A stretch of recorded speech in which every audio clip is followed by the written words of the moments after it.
Among all the apostles, John is remembered as the beloved disciple, the one who leaned on Jesus' chest at the Last Supper, the one who stood at the cross. But John was more than just close to Yeshua.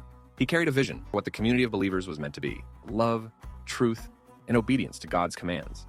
The very heartbeat of Israel's covenant. Jews who believed their Messiah had come, and of Gentiles who joined them in that same covenant life. John's writings show us what this Messianic community looked like, marked by love, grounded in truth, and faithful in obedience. John's gospel opens unlike any other. Words that echo the very first line of Scripture: "In the beginning was the Word, and the Word was with God, and the Word was God."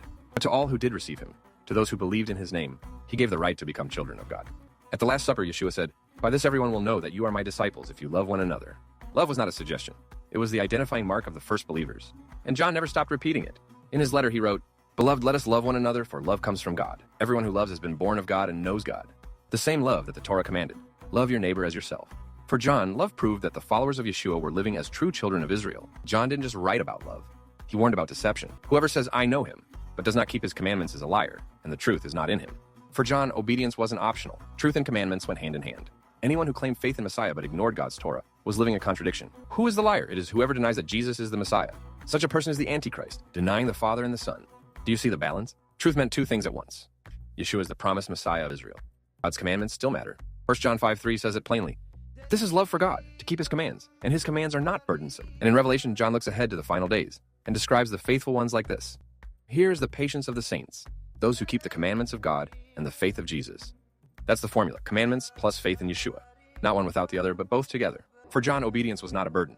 It was the proof of love, and it still is today.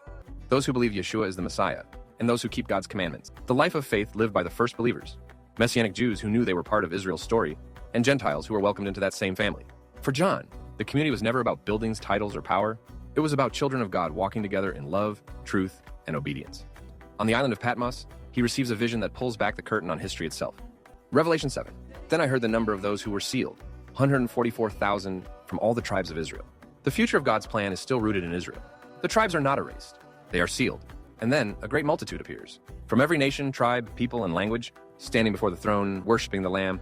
This is the fullness of the Messianic vision. Israel at the center, the nations gathered in, one covenant people before God.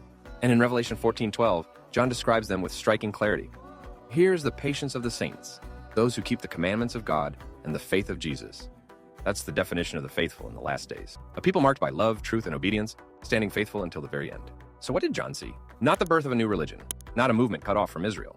He saw a community echoing the Torah, love one another, people grounded in truth, confessing Yeshua as the Messiah of Israel, and keeping God's commandments. John's voice still calls us today to love in truth, to obey with faith, and to live as covenant people of the God of Israel.